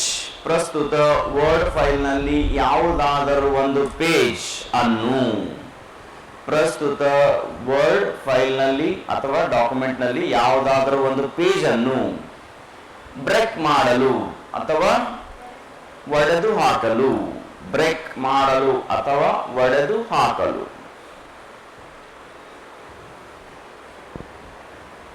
ಬ್ರೇಕ್ ಮಾಡಲು ಅಥವಾ ಒಡೆದು ಹಾಕಲು ಯಾವ ಆಯ್ಕೆ ರೀ? ಪೇಜ್ ಬ್ರೇಕ್ ಎನ್ನುವ ಆಯ್ಕೆ ರೀ. ಓಕೆ, ಸೊ ನೆಕ್ಸ್ಟ್ ಈಗ ಪೇಜ್ ಇನ್ಸರ್ಟ್ ಮಾಡಬೇಕಾಗಿತ್ತು ಅಂದ್ರೆ ಕರ್ಸರ್ ನೋಡಿದೇವೆ ಸರ್. ಕರ್ಸರ್ನ ಹಿಂದ್ಗಡೆ ಪೇಜ್ ಇನ್ಸರ್ಟ್ ಆಗ್ತಿತ್ತು. ಪೇಜ್ ಬ್ರೇಕ್ ಮಾಡಿದಾಗ ಕರ್ಸರ್ನಿಂದ ಮುಂದೆ ಇರುವಂತ ಎಲ್ಲಾ ದತ್ತಾಂಶಗಳು ನೆಕ್ಸ್ಟ್ ಪೇಜ್ ಹೋಗಿರಿ. ಇದು ಕ್ಲಿಯರ್ ಆಗಿದ್ರೆ ರೀ? ಅಚಾನಕ್ ವರ್ಸ್ಟ್ ಕೇಸ್ ಅಂತೀವಿ ನೋಡ್ರಿ, ಬಹಳ ಕೆಟ್ಟ ಸಮಯ ಸರ್. ಅಂತ ಕ್ವಶನ್ ಬಂದಂದ್ರೆ ಇದು ಬಂದಿರ್ತದೆ. ಯಾವ್ದು ಹೇಳ್ರಿ? MS ವರ್ಡ್ ನಲ್ಲಿ ಹೊಸ ಪೇಜ್ ಅನ್ನು ಸೇರಿಸಿದಾಗ ಕರ್ಸರ್ನ ಮುಂದೆ ಇನ್ಸರ್ಟ್ ಆಗ್ತದೋ ಕರ್ಸರ್ನ ಹಿಂದೆ ಇನ್ಸರ್ಟ್ ಆಗ್ತದೋ ಅಂತ ಕೇಳಿದ್ರಿ. ಇದು ವರ್ಸ್ಟ್ ಕ್ವಶನ್ ರೀ. ಇದು ಕೇಳಬಾರ್ದು.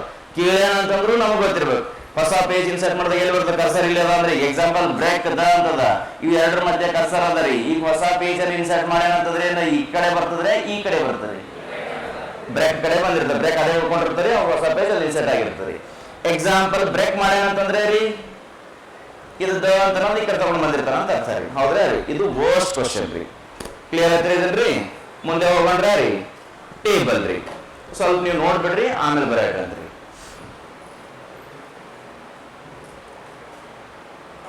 ಸಾರಿ, ಪೇಜ್ ಬ್ರೇಕ್ ಅಂತ ಬರ್ದಿರಲ್ಲ, ಅದ್ರ ಮುಂದೆ ಶಾರ್ಟ್ಕಟ್ ಕೀ ಬರ್ಕೊಂಡ್ಬಿಡ್ರಿ. Really sorry. ಯಾವ್ದು ಶಾರ್ಟ್ಕಟ್ ಕೀ? Ctrl+Enter ರೀ. ಅಚಾನಕ್ ನಾನು ಶಾರ್ಟ್ಕಟ್ ಕೀ ಹೇಳಿದ್ದೆ ಬರ್ಸಿಲ್ಲ ಅಂದ್ರೆ ನಿಮಗೆ ನೆನಪು ಬಂತಂದ್ರೆ ಹೇಳ್ಬಿಡ್ರಿ. ಹೌದಾ ರೀ? ಓಕೆ, ಸ್ವಲ್ಪ ಟೇಬಲ್ ನೋಡೋಣ ಅಂದ್ರೆ ಬರದ್ರೆ ಆರಾಮ್ ವೇಟ್ ಮಾಡ್ರಿ. ಟೇಬಲ್ ನಲ್ಲಿ ನಂಗೆ number of rose, number of columns ನನಗೆ ಎಷ್ಟು ಬೇಕಾಗ್ಯಾವ ಅಂತ ನಾನು ಇಲ್ಲಿ ಹಾಕೊಡ್ತೀನಿ ರೀ. ಹೌದಾ? ಆಮೇಲೆ ಈಗ ಇದ್ರಾಗ ಒಂದಿಷ್ಟು ದತ್ತಾಂಶ ಕೊಡ್ತೀನಿ ರೀ. ಇಲ್ಲಿ ಇಂಪಾರ್ಟೆಂಟ್ ಎದಕ್ಕೆ ಟೇಬಲ್ ಅಂತಂದ್ರೆ ನಮ್ಗೆ ಇನ್ನೇ ಗೊತ್ತಾಗಿದ್ರಿ ಸರ್, ಎರಡು ವಿಧದ ಟೇಬಲ್ಗಳು ಅದಾವ್ರಿ. ಒಂದು ಇನ್ಸರ್ಟ್ ಟೇಬಲ್ ರೀ, ಎರಡನೇದ್ರಿ ಡಾಟ್ ಟೇಬಲ್ ರೀ. ಈ ಡ್ರಾ ಟೇಬಲ್ ಅನ್ನೋದು ಎಲ್ಲಿ ಸಿಗ್ತಾನ ನನ್ಗಂದ್ರ ಹೋಮ್ ಟ್ಯಾಬ್ ನಾಗೆ ಸಿಗ್ತದ್ರಿ. ಇನ್ನು ಇನ್ಸರ್ಟ್ ಟ್ಯಾಬ್ ಎಲ್ಲಿ ಸಿಗ್ತಾವ್ರಿ? ಇನ್ಸರ್ಟ್ ನಾಗ ಸಿಗ್ತದ್ರಿ. ನೆಕ್ಸ್ಟ್, ಸೊ ಈಗ ಟೇಬಲ್ ಬಂದ್ರಿ. ಇದ್ರದ್ದು ಏನಾದ್ರು ಕಲರ್ ಚೇಂಜ್ ಮಾಡ್ಬೇಕಾಗಿತ್ತು ಅಂದ್ರೆ ಪೆನ್ಸಿಲ್ ಅದ ರೀ. ಇದ್ರ ಯಾವ್ದಾದ್ರು ಒಂದು ಕಾಲಮ್ ಅಥವಾ ಒಂದು ರೋ ಅಥವಾ ಒಂದು ಏನಾದ್ರು ಡಿಲೀಟ್ ಮಾಡ್ಬೇಕಾಗಿತ್ತು ಅಂದ್ರೆ ಅಲ್ಲಿ ಇರೇಸರ್ ಅಂತ ಕೂಡ ಅದ ರೀ. ಸರ್ ಇದ್ರಾಗ ಏನಾದ್ರು ಕಲರ್ ಚೇಂಜ್ ಮಾಡಕ್ ನನಗೆ ಟೇಬಲ್ ಅಂತಂದ್ರೆ ಅದು ಸಹ ಬರ್ತದ್ರಿ. ಇಲ್ಲಿ ಪೆನ್ ಅಂತ ಇರ್ತದ, ಇಲ್ಲಿ ಹೋಗಿ ನೀವು ಕಲರ್ ಆಯ್ಕೆ ಮಾಡ್ಕೋಬೇಕ್ರಿ. ಇದ್ರ ಥಿಕ್ನೆಸ್ ಎಷ್ಟು ಬೇಕಂತ ಇಲ್ಲಿ ಆಯ್ಕೆ ಮಾಡ್ಕೋಬೇಕ್ರಿ, ಯಾವ ವಿಧದ್ ಬೇಕಂತ. ಸೊ ಸುಮ್ಮನೆ ಅದ್ರ ಮೇಲೆ ಆ ಇರುವಂತ ಲೈನ್ ಮೇಲೆ ಇನ್ನೊಂದ್ಸಲ ನೀವು ಡ್ರಾ ಮಾಡಿದ್ರು ಸಾಕ್ರಿ, ಅದು ಒಂದು ಇನ್ಸರ್ಟ್ ಆಗಿರ್ತದೆ. ಕಲರ್ ಬರ್ಲಿಲ್ಲ ಅಂದ್ರೆ ಇದನ್ರಿ. ಓಕೆ, ಈಗ ಬರ್ತದೆ. ಓಕೆ, ನೆಕ್ಸ್ಟ್ ಈ ಕಡೆ ತಗೊಳ್ಳೋಂತ್ರಿ. ಈ ತರ ಇದಕ್ಕೆ ಏನಂತ ಕರಿತೀವಿ ಅಂದ್ರೆ ಪೆನ್ಸಿಲ್ ಅಂತ ಕರಿತೀವಿ. ಈ ತರ ಯೂಸ್ ಮಾಡ್ಕೋಬಹುದ್ರಿ. ಓಕೆ, ಆಮೇಲೆ ಏನಾದ್ರೂ ನಿಮ್ ಕಡೆ ಮನೆಯಲ್ಲಿ ಕಂಪ್ಯೂಟರು ಲ್ಯಾಪ್ಟಾಪು ಇತ್ತು ಅಂದ್ರೆ ಸುಮ್ಮನೆ ಇದನ್ನ ಅವಾಗ ಯೂಸ್ ಮಾಡ್ರಿ. ಆಮೇಲೆ ಇದನ್ನ ಪ್ರಮೋಟ್ ಮಾಡತ್ತಿಲ್ಲ, ನಮ್ ಸಲ ನಾ ಬಳಕೆ ಮಾಡೋದು ನಿಮ್ಗೆ ಹೇಳತ್ತೀನಿ. ಇಲ್ಲ ಸರ್ ನಮ್ ಕಡೆ ಕಂಪ್ಯೂಟರ್ ಇಲ್ರಿ ಅಂತಂದ್ರೆ ನೀವು ಮೊಬೈಲ್ನಾಗೂ ಸಹ MS ವರ್ಡ್ ಅನ್ನ ಆಪರೇಟ್ ಮಾಡ್ಬೋದ್ರಿ. ನೀವು ಯಾರಾದ್ರೂ ಮೊಬೈಲ್ನಾಗ WPS ಅಂತ ಇತ್ತು, ಅದು ವರ್ಡ್ ಡಿಸೈನ್ ಆಗಿ ಬಂದದ್ರಿ. ಅದು ಇತ್ತಂದ್ರೆ ದಯವಿಟ್ಟು ಅದನ್ನ ಯೂಸ್ ಮಾಡ್ಬೇಡ್ರಿ. ಯಾವ್ದ್ರನ್ನ ಮೈಕ್ರೋಸಾಫ್ಟ್ 360 ಅಂತ ಒಂದ್ ಆಯ್ತ್ರಿ. ನೋಡಿರೇನ್ರಿ ಆಪ್ ರೀ? 360 ಆಪ್ ನೋಡಿರಿ? ಅದು ಇತ್ತಂದ್ರೆ ಬಹಳ ಚಲೋ ರೀ. ಅದು ಇದ್ದಿಲ್ಲ ಅಂದ್ರೆ ಅದನ್ನ ಡೌನ್ಲೋಡ್ ಮಾಡ್ಕೊಡ್ರಿ, ಅದು ಬಹಳ ಯೂಸ್ಫುಲ್ ಅದ ರೀ. ಒಂದ್ಸಲ ಕೇಳ್ತಾನೆ ನಿಮ್ಗೆ, ಏನಂದ್ರೆ ಇದು ಬರ್ತದೆ ಜನರೇಟ್ ಮಾಡ್ಬೇಕಂತ ಕೇಳ್ತಾನೆ ರೀ. ಒಂದು ಹೊಸ ಫೈಲ್ ಆಕ್ಚುಲಿ ಅದು ಪೇಡ್ ಅದ ರೀ, ಬಟ್ ನಾವ್ ಏನಂದ್ರೆ ಮೇಲ್ ID ಕೊಟ್ಟೇವಂದ್ರೆ ಫ್ರೀ ಆಗಿ ಕನ್ವರ್ಟ್ ಆಗ್ತದೆ ರೀ. ಸೊ ಯಾಕಂದ್ರೆ ರೀ ಇಲ್ಲಿ ನಾವು ರಿಯಲ್ ಟೈಮ್ ನಾಗ ಏನ್ ಕಂಪ್ಯೂಟರ್ ಏನ್ ಆಪರೇಟ್ ಮಾಡ್ತೀವಿ ಎಲ್ಲ ಅದ್ರಾಗ ಅದಾವ್ರಿ. ಹಿಂಗಾಗಿ ನೀವು ಏನಾದ್ರು ಒಂದು ಆಪರೇಟ್ ಮಾಡ್ತಾ ಒಂದಿಷ್ಟು ಆಪ್ಷನ್ಸ್ ನೆನಪಿರ್ಬೋದ್ರಿ. ಆ WPS ಇತ್ತಂದ್ರೆ ಮಾತ್ರ ಯೂಸ್ ಮಾಡಕ್ ಹೋಗ್ಬೇಡ್ರಿ. ಹೌದಾ ರೀ? ಆ WPS ಅನ್ನೋದು ಹೆಂಗಂದ್ರೆ ನೀವು ಅಲ್ಲಿ ಏನಾದ್ರು ವರ್ಡ್ ಫೈಲ್ ನೀವು ಕ್ರಿಯೇಟ್ ಮಾಡಿದ್ರೆ ಅಂದ್ರೆ ಸಿಸ್ಟಮ್ ತೊಗೊಳಕ್ಕೂ ಬರಂಗಿಲ್ರಿ. ಯಾವ ಮೈಕ್ರೋಸಾಫ್ಟ್ ಆಫೀಸ್ 360 ಅಂತ ಆಯ್ತು ನೋಡ್ರಿ. ಹೌದ್ರಾ ರೀ? ನನಗೇನು ಮೈಕ್ರೋಸಾಫ್ಟ್ ದುಡ್ಡು ಕೊಟ್ಟಿಲ್ರ ಪ್ರಮೋಟ್ ಮಾಡಕ್, ನಮ್ ಸಲ ಕೇಳ್ಕೊಳತ್ತೀನಿ ಅಷ್ಟೇ. ನೆಕ್ಸ್ಟ್, ಈಗ ಇದನ್ನೇನಾಯ್ತ್ರಿ ಬಾರ್ಡರ್ ಕಲರ್ ಅದೆಲ್ಲ ಹಾಕೊಂಡೆ. ಸರ್ ನನಗೇನ್ ಬೇಕಾದ್ರೆ ಈ ಒಂದು ಕಾಲಮ್ ಅನ್ನ ಅಳಿಸಿ ಹಾಕ್ಬೇಕಾಗ್ಯದ್ರಿ. ಯಾವ ಆಯ್ಕೆ ರೀ? ಪೆನ್ಸಿಲ್ ಬರೆದ ಅಳಿಸ್ಬೇಕಂದ್ರೆ ಏನ್ ಮಾಡ್ತೀವ್ರಿ? ಇರೇಸರ್ ತಗೊಂಡು ಹಚ್ತೀವಿ ಸರ್. ಅದೇ ಇರೇಸರ್ ಲಾಸ್ಟಿಗೆ ಆಯ್ತ್ರಿ ಇದನ್ನ ತಗೊಂಡ್ರಂದ್ರೆ ಇಲ್ಲಿ ತರ ಇರೇಸರ್ ತರಾನೇ ಕಾಣ್ತಿರ್ತಾರೆ, ನೀವು ಅದನ್ನ ಹಿಂಗೆ ಡ್ರಾ ಮಾಡ್ರೆ ಸಾಕಿ ಹೋಗ್ಬಿಡ್ತೀರಿ. ಸರ್ ನಂಗೆ ಫುಲ್ ಬ್ಯಾಡ್ರಿ ಸರ್, ನಂಗೆ ಅದೊಂದಿಷ್ಟೇ ಬೇಕ್ರಿ, ಇದೊಂದಷ್ಟೇ ತೆಗಿಬೇಕಾಗ್ಯದ್ರಿ. ಓಕೆ, ಇದನ್ನಷ್ಟೇ ತೆಗಿಬೋದ್ರಿ. ಹೌದ್ರಾ ರೀ? ಸರಿ ಇಲ್ರಿ, ನಂಗೆ ಮತ್ತೆ ವಾಪಸ್ ಬೇಕಾಗ್ಯದ್ರಿ. ಈಗ ನನಗೆ ಅಳಿಸಿನಲ್ರಿ, ಮತ್ತೆ ವಾಪಸ್ ಬೇಕಾಗ್ಯದ 12 ರೀ. ಹೌದ್ರಾ ರೀ? ಶಾರ್ಟ್ಕಟ್ ಕೀ ರೀ ಕಂಟ್ರೋಲ್ ಪ್ಲಸ್ Z. ಸರ್ ಇಲ್ಲ ಯಾಕ್ರಿ, ಮೊದಲು ನಂಗೆ ಬೇಕ್ರಿ. ಕಂಟ್ರೋಲ್ ಪ್ಲಸ್ Y ರೀ. ಅದಕ್ಕೆ ಏನಂತೀರಿ? ರೀಡು ಅಂತೀವಿ. ಹೌದಲ್ರಿ? ಇವೆಲ್ಲ ಗೊತ್ತಿರ್ಬೇಕು ನೋಡ್ರಿ. ಯಾವಾಗ ಅಂದ್ರೆ ಹಿಂಗೆ ಇದನ್ನು ಪ್ರಾಕ್ಟೀಸ್ ಮಾಡ್ತಾನ ಮಕ್ಕಳ ಹತ್ರ ಆಟ ಆಡಿದ್ರೆ ಅಂದ್ರೆ ಭಾಳ ಪರ್ಫೆಕ್ಟ್ ಆಗ್ತೀರಿ. ಬೇಕ್ರಿ ಬ್ಯಾಡ್ರಿ. ಹೌದ್ರಾ ರೀ? ನೆಕ್ಸ್ಟ್ ರೀ, ಇದು ಓಕೆ ಇರೇಸರ್ ಅನ್ನೋದು ಗೊತ್ತಾಯ್ತ್ರಿ. ಆಮೇಲೆ ಒಂದೇ ಸೆಕೆಂಡ್ ರೀ. ಓಕೆ, ಈಗ MS ವರ್ಡ್ ಅನ್ನೋದು ಏನ್ ಹೇಳ್ತಾರ ಅಂತಂದ್ರೆ ರೀ, ನಮ್ಗ ಬರೀ ಒಂದಿಷ್ಟು ವರ್ಡ್ ಡಾಕ್ಯುಮೆಂಟ್ ಅನ್ನ ಕ್ರಿಯೇಟ್ ಮಾಡಕ್ ಅಂತ ಹೇಳ್ತಾರ್ರಿ. ಒಂದ್ ಕಡೆ ಕ್ವಶನ್ ಕೇಳಿದೇನ್ರಿ, ಭಾಳ ರೇರ್ ಕೇಸ್ ರೀ. MS ವರ್ಡ್ ನಾಗೂ ಸಹ ಎಕ್ಸೆಲ್ ಅಂತೆ ಕ್ಯಾಲ್ಕುಲೇಟ್ ಮಾಡ್ಲಕ್ ಬರ್ತದೇನೋ ಅಂತ ಕೇಳಿದೇನ್ರಿ. ನಿಮ್ಮ ಒಪಿನಿಯನ್ ಏನದ್ರಿ? ಬರೋದೇ ಇಲ್ರಿ. ಹೌದ್ರಾ ರೀ? ಸರ್ ನೀವು ಟೇಬಲ್ ಹಾಕ್ಬೋದ್ರಿ, ಕರೆಕ್ಟ್. ಎಕ್ಸೆಲ್ ನಾವು ಟೇಬಲ್ ಬರ್ತಾರ ನಿಜ, ಆದ್ರೆ ಎಕ್ಸೆಲ್ ನಂಗೆ ಇಲ್ಲಿ ಕ್ಯಾಲ್ಕುಲೇಷನ್ ಮಾಡಕ್ ಬರಂಗಿಲ್ರಿ. ಹಿಂಗೆ ಒಂದ್ಸಲ ಕ್ವಶನ್ ಕೇಳಿದೇನ್ರಿ. ಕ್ವಶನ್ ಕೇಳಿದಾಗ ನಾವಾಗಿನ್ನ ಈ ಒಂದು ಯಾವ್ದ್ರಿ ಕೋಚಿಂಗ್ ಸೆಂಟರ್ KPSC ನ ಕೋಚಿಂಗ್ ತಗೋತಿರ್ಲಿಲ್ರಿ. ನಾನು ಎಕ್ಸಾಮ್ ಬರೀತಿದ್ದೆ. ಅವಾಗ ನಮ್ಮ ಫ್ರೆಂಡ್ ಏನ್ ಮಾಡಿ ಬಂದಿದ್ದ ಅಂದ್ರೆ ಅದನ್ನ ಇಲ್ಲ ಅಂತ ಹಾಕಿ ಬಂದಿದ್ದಲ್ರಿ. ನಾನು ಒಂದು ಕರೆಕ್ಟ್ ಅದ ಆನ್ಸರ್ ಅಂತ ಹೇಳಿದ್ದೆ ರೀ. ಆಮೇಲೆ ಮುಂದೆ ಆನ್ಸರ್ ಕೀದಾಗ ನೋಡಿದಾಗ ಅದು ನಮ್ಮ ಫ್ರೆಂಡ್ ಆನ್ಸರ್ ತಪ್ಪಾಗಿತ್ರಿ. ಹಿಂಗೆ ತಪ್ಪಾಯ್ತು ಅಂತ ನಾವು ನೋಡಿದೆವು. ಅವಾಗ ನೋಡಿದಾಗ ಈ ಲೇಔಟ್ ನೋಡಿದ್ರೆ ಒಂದು ಆಯ್ಕೆ ಅದ ರೀ. ಏನಂದ್ರೆ ಫಾರ್ಮುಲಾ ಅಂತ ಇತ್ರಿ ಅದಾಗ. ಈ ಫಾರ್ಮುಲಾ ಅಂತ ನೀವು ಕ್ಲಿಕ್ ಮಾಡಿದ್ರಿ ಅಂದ್ರೆ ರೀ, ಈಗ ನೋಡ್ರಿ equal to sum, SUM sum ಅಂದ್ರೆ ಕೂಡಿಸು ಅಂತ ಅರ್ಥ. ಹೌದ್ರಾ ರೀ? ಯಾಕಂದ್ರೆ ದತ್ತಾಂಶಗಳು ಬೇಕ್ರಿ. ಈ ಒಂದು ಸೆಲ್, ಇದಕ್ಕೆ ಸೆಲ್ ಅಂತ ಕರಿತೀವ್ರಿ. ಸಾರಿ ನಾ ಅದನ್ನ ಹೇಳ ಮಾಡ್ತಲ್ಲ, ಇದಕ್ಕೆ ಟೇಬಲ್ ರೀ. ಇವಕ್ಕೆಲ್ಲ ಕಾಲಮ್ ಅಂತೀವ್ರಿ. ಹೌದ್ರಾ ರೀ? ಇವಕ್ಕೆ ಏನಂತ ಕರಿತೀವ್ರಿ? ರೋಸ್ ಅಂತ ಕರಿತೀವ್ರಿ. ಎಲ್ಲಿ ಕಾಲಮ್ ಮತ್ತು ರೋಗಳು ಒಂದರನ್ನು ಜೋಡಿಸ್ತಾವಕ್ಕೆ ಏನಂತ ಕರಿತೀವ್ರಿ? CELL cell ಅಂತೀವ್ರಿ. ಈಗ ಈ ಸೆಲ್ ನನಗೆ ಉತ್ತರ ಬೇಕಾಗ್ಯದ್ರಿ, ಆದ್ರ ಆ ಸೆಲ್ನಕ್ಕಿಂತ ಮುಂಚೆ ಎಲ್ಲಾದ್ರೆ ದತ್ತಾಂಶಗಳು ಎಡಭಾಗದಾಗ ಅದಾವ್ರಿ, ಲೆಫ್ಟ್ ಅಂತದ. ಸರಿ, ಇದ್ರ ಕೊಟ್ಟು ನಾವು ಓಕೆ ಅಂತ ನೋಡ್ದೇವ್ರಿ. ಮಂತ್ರಿ ಆನ್ಸರ್ ರೀ 2 + 5 ಅಂದ್ರೆ 7 ಆಯ್ತ್ರಿ. 7 + 8 ಅಂದ್ರೆ 15 ಆಯ್ತ್ರಿ. ಓ, ಈಗ ಬಂದ್ರಿ ಸರ್. ಈಗ ಹಿಂಗೊಂದು ಟ್ರೈ ಮಾಡಿ ನೋಡೋಣ ಸರ್. ಯಾಕಂದ್ರೆ ಇಲ್ಲಿ ಒಂದು 3 ಕೊಡೋಣಂತ್ರಿ, ಇಲ್ಲಿ ಒಂದು 8 ಬ್ಯಾಡ್ರಿ, ಇಲ್ಲಿ ಆಲ್ರೆಡಿ ಬಂದು 9 ಕೊಡೋಣಂತ್ರಿ, ಇಲ್ಲಿ ಒಂದು 4 ಅಂತ ಕೊಡೋಣ. ಈಗ ಇದನ್ನ ಕ್ಯಾಲ್ಕುಲೇಷನ್ ಮಾಡಿ ನೋಡೋಣ್ರಿ ಸರ್. ಇದಕ್ಕೂ ಸೇಮ್ ಫಾರ್ಮುಲಾ ಅಂತ ತಗೋಣಂತ್ರಿ. ತಾನೇ ಚೇಂಜ್ ಆಗಿ ಇದು ಅಬೋ ಅಂತ ಬಂದದ ನೋಡಿ. ಸಾರಿ, ಅಬೋ ಅಂತಂದ್ರೆ ಮೇಲೆ ಅಂದಂಗ್ರಿ. ಸ್ವಲ್ಪ ಚೇಂಜ್ ಮಾಡಮಂತ್ರಿ. ಅದಕ್ಕೆ ಏನಂದ್ರೆ ರೀ, ಅಬೋ ತೆಗೆದ್ಬಿಟ್ಟು ಯಾಕಂತ ತಗೋಬೇಕೀಗ ನಾನೀಗ ಈ ಒಂದು ಸೆಲ್ ನಿಂದ ಯಾವ ಭಾಗದಾಗ ದತ್ತಾಂಶ ರೀ? ನಮ್ಮ ಸೈಡ್ ತಗೊಂಡ್ಬಿಡ. ಯಾವ ಸೈಡ್ ಅದ್ರಿ? ರೈಟ್ ಸೈಡ್ ಅದಾವ್ರಿ. RIGHT ಇದನ್ನ ಕೊಟ್ಟು ನಾನು ಓಕೆ ಅಂದ್ರೆ ಬರ್ತದಂತೀರ? ಗೊತ್ತಿಲ್ಲ ಸರ್, ಬರ್ತದ್ರಿ. ಹೌದ್ರಾ ರೀ? ಸೊ ಹಿಂಗೆ ಒಂದ್ಸಲ ಪ್ರಶ್ನೆ ಬಂದಿತ್ತು, ಮುಂದೆ ನಿಮಗೂ ಬಂತು ಅಂದ್ರ ಗೊತ್ತಿರ್ಬೇಕ್ರಿ. ಇದ್ರಾಗ ಒಂದೇ ಗೊತ್ತಿರ್ಬೇಕು. ಏನಂದ್ರೆ ಸಪೋಸ್ ಇನ್ನಾನು ಟ್ವಿಸ್ಟ್ ಮಾಡ್ದ, ಈ ಒಂದು ಟೇಬಲ್ ನಲ್ಲಿ ಕ್ಯಾಲ್ಕುಲೇಷನ್ ಸಹ ಸಾಧ್ಯ ಇದೆ. ಹಾಗಿದ್ದರೆ ಇಲ್ಲಿ ಕೊಟ್ಟಿರುವಂತ ಈ 2 ದತ್ತಾಂಶಗಳನ್ನ ಮಲ್ಟಿಪ್ಲೈ ಮಾಡ್ರಿ ಅಂತ ಅಂದ ಬರೋದಿಲ್ರಿ, ಬರೀ ಎಡಿಷನ್ ಮಾಡ್ತದ್ರಿ. ಹೌದ್ರಾ ರೀ? ಸೊ ಈ ಕೆಳಗಡೆ ಬಂದು ನೀವು ಇಲ್ಲಿ ಬೇಕಂದ್ರೆ ಇಲ್ಲಿ ಬಂದು ನೀವೇನಾದ್ರೂ ಫಾರ್ಮುಲಾ ಅಂತ ಕ್ಲಿಕ್ ಮಾಡಿದ್ರೆ ಅಂದ್ರೆ ಅಬೋ ಅಂತ ಬರ್ತದ್ರಿ. ಅಂದ್ರೆ ಈಗ 16 + 2 ಅನ್ನ ಕೂಡಿಸ್ರಿ ಅಂತ ಅರ್ತಾರಿ. ಇದನ್ನ ನೀವು ಕ್ಲಿಕ್ ಮಾಡಿದ್ರೆ ಓಕೆ ಅಂದ್ರೆ ಏನಾಗ್ತದ್ರಿ? 18 ಅಂತ ಬರ್ತದ್ರಿ. ಸೊ ಸ್ವಲ್ಪ ನೆನಪಿಲ್ರಿ, ನಮ್ಗೆ ಏನಂದ್ರೆ MS ವರ್ಡ್ ನ ಟೇಬಲ್ ನಲ್ಲೂ ಸಹ ನಾವು ಕ್ಯಾಲ್ಕುಲೇಷನ್ ಮಾಡಬಹುದು. ಅದು ಕೇವಲ SUM ಸಮ್ ಅಷ್ಟೇ ಮಾಡ್ಬೋದ್ರಿ. ಸಮ್ ಅಂದ್ರೆ ರೀ ಕೂಡಿಸೋದು ಅಂತ ಅರ್ಥ ರೀ. ಇಲ್ಲಿ ಮತ್ತೆ ಕಳಿಯೋದಾಗ್ಲಿ, ಗುಣಾಕಾರ ಆಗ್ಲಿ, ಭಾಗಾಕಾರ ಆಗ್ಲಿ ಯಾವ್ದು ಬರೋದಿಲ್ರಿ. ಅಚಾನಕ್ ಏನಾದ್ರು ಕ್ಯಾಲ್ಕುಲೇಷನ್ ಬರ್ತದ ಅಂತ ಇಷ್ಟೇ ಕೇಳಂದ್ರೆ ಎಸ್ ಬರ್ತದ್ರಿ. ಹೌದ್ರಾ ರೀ? ಅಲ್ಲಿ ಏನಾದ್ರು ಮಲ್ಟಿಪ್ಲೈ ಕೇಳೇನ್ ಸರ್, ಡಿವಿಷನ್ ಕೇಳೇನ್ರಿ, ಮತ್ತೊಂದು ಕೇಳಂದ್ರೆ ಬರೋದಿಲ್ರಿ. ಕ್ಲಿಯರ್ ಅದರ ರೀ?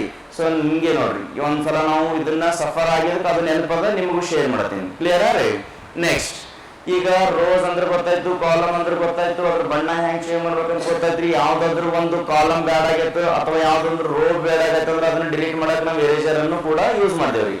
ಈಗ ಇನ್ನೊಂದು ಪ್ರಶ್ನೆ ಕೇಳಿದ್ರಿ, ಏನಂದ್ರೆ ಈಗ ಇದನ್ನ ಇಷ್ಟೇನ ಕಟ್ ಮಾಡ್ದಂದ್ರೆ 2 ಸೇರಿ ಒಂದೇ ಸೆಲ್ ಆಗ್ತದ್ರಿ. ಹೌದಾ? ಈಗ ಇದೊಂದ್ ಸೆಲ್ 4 ಸೆಲ್ ಅದಾವ ಸರ್. ಈಗ ಇದನ್ನ ನಾನು ಎರೇಸರ್ ತಗೊಂಡಿದ್ರೆ ಅಳಿಸಿದ್ರು ಕೂಡ ಅದಕ್ಕೆ ಏನಂತ ಕರಿತೀರಿ? ಒಂದೇ ಸೆಲ್ ಆಗ್ತದ್ರಿ. ಎಕ್ಸಾಂಪಲ್ ಹಂಗೆ ಕೇಳಂಗಿಲ್ರಿ. ಅವನು ಟೇಬಲ್ ನಲ್ಲಿನ 2 ಸೆಲ್ಗಳನ್ನ ಒಂದೇ ಸೆಲ್ ಆಗಿ ಪರಿವರ್ತಿಸಲು ಆಯ್ಕೆ ಮಾಡುವ ಆಯ್ಕೆ ಅಂತ ಕೇಳ್ತಾನ್ರಿ. ಹೌದ್ರಾ ರೀ? ಇರೇಸರ್ ಅಂದ್ಬಿಡ್ರಿ. ಅವಾಗ ಎರೇಸರ್ ಆಯ್ಕೆ ಕರೆಕ್ಟ್ ಆಗಂಗಿಲ್ರಿ. ಅದಕ್ಕಂತ ನೀವು ಸ್ಪೆಸಿಫಿಕ್ ಅವ್ನ ಆಪ್ಷನ್ ಕಂಡು ಹಿಡ್ದನ್ರಿ. ಅದಕ್ಕೆ ನಾವೇನಂತ ಕರಿತೀವಿ ಅಂದ್ರೆ ಮರ್ಜ್ ಅಂತ ಇರ್ತಾರೆ. ಇಲ್ಲಾಂದ್ರೆ ರೀ ಮರ್ಜ್ ಸೆಲ್ಸ್. ಈ ಮರ್ಜ್ ಸೆಲ್ಸ್ ಅನ್ನ ಕ್ಲಿಕ್ ಮಾಡಿದ್ರೆ ಅಂದ್ರೆ ಎರಡು ಸೇರಿ ಒಂದೇ ಸೆಲ್ ಆಗಿದೆ ಅಂತ ಅರ್ಥ. ಹೌದ್ರೆ? ಸೊ ಇದು ಎಲ್ಲಿ ಅಂತಂದ್ರೆ ಎಕ್ಸೆಲ್ ನ ಬಹಳ ವರ್ಕ್ ಆಗ್ತದ್ರಿ.